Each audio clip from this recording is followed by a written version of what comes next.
Suite à un appel à projet lancé par le ministère de l'Écologie en 2008, le dossier déposé par Eurovia Vermo a été retenu par le jury. Il s'agit d'un chantier de renforcement de chaussées départementales, utilisant notamment des MIOM, mâches-fer d'incinération d'ordures ménagères. En effet, depuis plusieurs années, Eurovia propose des solutions techniques innovantes pour l'emploi en technique routière de ce sous-produit industriel. La technique sélectionnée ici est le Scorive, procédé breveté de béton de mâche-fer issu de la gamme Scorvia. L'entreprise Vermo, en partenariat avec le Smetom de Pontarlier et le Cyber de Besançon, propose aujourd'hui un tel produit. Les MIOM sont générés par l'incinération de nos déchets ménagers afin d'éviter le stockage en décharge. Les MIOM récupérés par Vermo sont des matériaux criblés, déferraillés, désaluminisés et d'une granulométrie 0,30.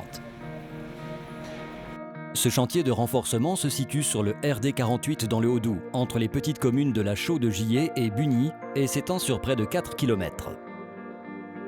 Nos équipes ont privilégié des solutions mécanisées afin de réduire au maximum les délais d'exécution et d'éviter la pénibilité de certaines tâches.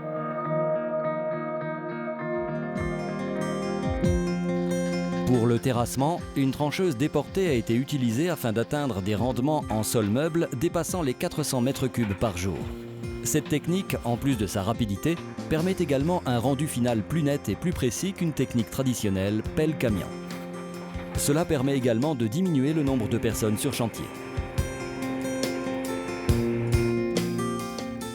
Conformément au protocole d'expérimentation, 3 méthodes de remblaiement ont été mises en œuvre. Un remblaiement Scorive en camion malaxeur avec silo à ciment sur le site permettant d'atteindre un rendement de 70 m3 par jour. Un remblaiement Scorive en camion toupie provenant d'une centrale à béton distante de 12 km et permettant un rendement de 200 m3 par jour.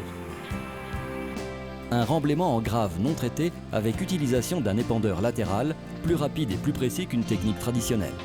Cette méthode permet d'atteindre des rendements de l'ordre de 500 m3 par jour.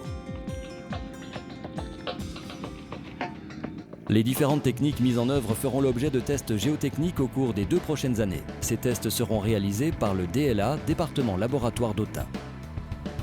Le DLA mènera en parallèle une étude environnementale poussée avec analyse des sols et des eaux de percolation. Pour récupérer ces eaux, 2 plots de recueil ont été réalisés, l'un en Scorive, l'autre en GNT. Il s'agit d'une portion de la poutre de rive isolée par une bâche PVC et parcourue par un brin. L'eau qui traverse les matériaux est ainsi récupérée dans une cuve aux abords de la route. Ce chantier répond ainsi à 3 thèmes proposés par le comité d'innovation routière. L'économie de matériaux naturels non renouvelables issus de carrières et l'emploi de matériaux recyclés.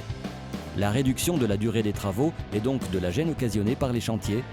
La réduction de la consommation d'énergie grâce à un nombre limité de camions.